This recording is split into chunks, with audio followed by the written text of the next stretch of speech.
Assalamualaikum warahmatullahi wabarakatuh.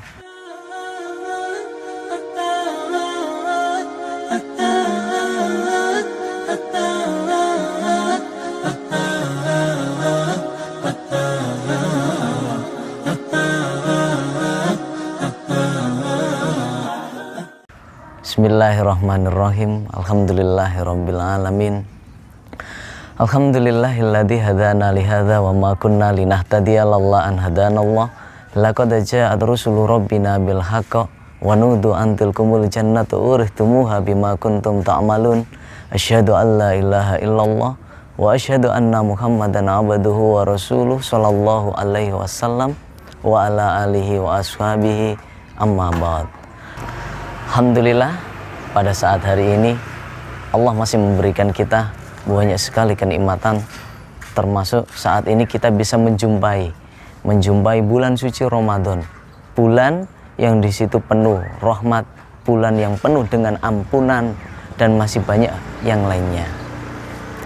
Di dalam bulan Ramadan ini kita sebagai orang Islam diwajibkan untuk berpuasa, sebagaimana dalilnya di dalam Al-Quran. Ya ayyuhalladzina amanu kutiba alaikumus syiyamu kama kutiba alal ladzina min qablikum la'allakum tattaqun. Hai orang-orang yang beriman, telah diwajibkan atas kamu sekalian puasa sebagaimana diwajibkannya puasa atas orang-orang dulu, agar kamu sekalian menjadi orang-orang yang bertakwa, agar kalian bertakwa. Seperti yang saya katakan awal tadi, di bulan Ramadan banyak kerahmatan yang diberikan oleh Allah, banyak ampunan-ampunan yang diberikan oleh Allah. Sebagaimana dalil, idza kanat Ramadan, ketika bulan Ramadan itu tiba, futihat abwabur rahmah, maka pintu rahmat itu akan dibuka.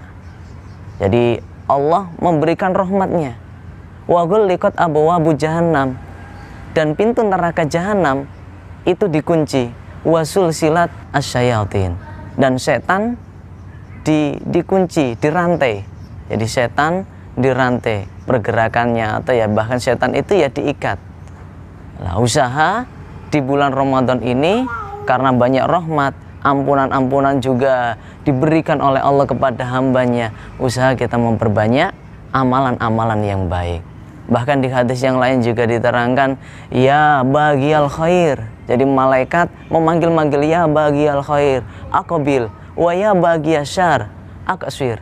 Wahai orang-orang yang berbuat kebaikan, aqbil, menghadapkanlah, teruslah berbuat kebaikan. Karena di bulan Ramadan itu banyak sekali lipatan-lipatan pahala. Allah ngobral pahala. Ya bagiyas syarr aqsir, pendekkanlah. Hei ahli kejelekan yang mau mengerjakan kejelekan, pendekkanlah, hentikanlah, jangan sampai mengerjakan kejelekan. Di dalam hadis Ibnu Majah diterangkan, kullu amali bani Adam yudha'afu, setiap amalannya anak Adam itu dilipat gandakan.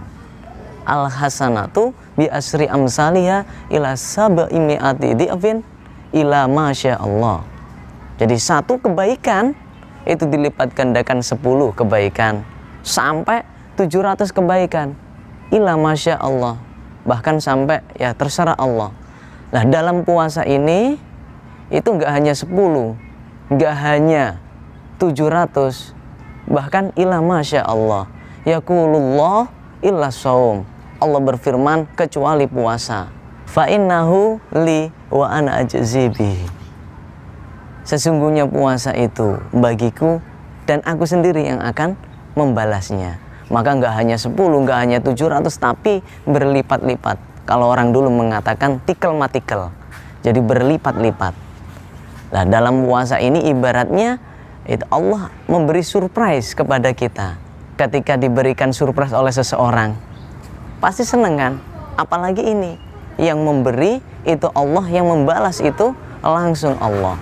Jadi kefadalan dari bulan puasa, yang pertama Allah melipat gandakan amalan kita, Allah melipat gandakan pahala kita. Terus yada'u syahwatahu wa ta'amahu min ajali, dia meninggalkan syahwatnya Dalam bulan puasa itu dia meninggalkan syahwatnya, meninggalkan makan minumnya, itu karena arahku mencari ridhoku. Dan di dalam bulan puasa itu kefadalan yang lain yaitu lissoim farhatani. Dia mendapatkan dua kesenangan. Yang pertama farhatun inda fitrihi. Dia senang ketika berbukanya. Jadi ketika berbuka pastilah senang kan? Yang bisa merasakan ya hanya orang yang puasa saja. Ketika dia tidak puasa, seseorang itu tidak puasa, dia nggak bisa merasakan kenikmatan dalam berbuka. Atau bisa juga diartikan ketika lebaran. Yang bisa merasakan lebaran itu begitu nikmat, ya orang yang puasa. Setelah dia puasa selama 1 bulan penuh, terus dia bisa lebaran, sangat nikmat. Beda dengan orang yang tidak puasa. Jadi farhatun inda fitri, ketika berbukanya. Yang kedua, farhatun inda liqa'i rabbih. Kesenangan ketika dia ketemu Tuhannya. Dia bertemu Allah. Ini paling senangnya seseorang, yaitu ketemu dengan Allah. Karena balasan-balasan Allah, terutama surganya Allah. Bisa ketemu Allah, bisa mendapatkan surganya Allah. Jadi yang pertama, dia mendapatkan ampunan, dilipat gandakan pahalanya. Terus selanjutnya dia mendapatkan kesenangan ketika berbuka. Terus yang ketiga, dia ketika ketemu Tuhannya, kesenangan ketika ketemu Allah, ketika ketemu Tuhannya. Bahkan bau mulutnya orang yang berpuasa itu lebih wangi di sisi Allah. Wala khulufu famis shaim atyabu indallahi mirrihil miski. Bahkan bau busuk mulutnya orang yang berpuasa itu lebih wangi di sisi Allah daripada minyak kasturi. Dan dalam riwayat yang lain, hadis yang lain juga diterangkan, walillahi utaqa'u minan nar. Dan bagi Allah memerdekakan orang-orang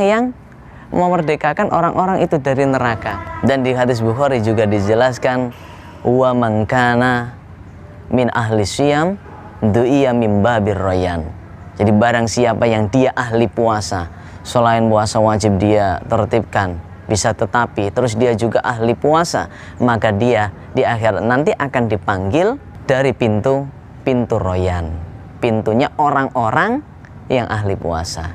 Itulah kefadalan bagi orang yang berpuasa. Jadi orang yang berpuasa, yang pertama, Allah memberi surprise, memberi pahala double, melipat gandakan, tikel matikel.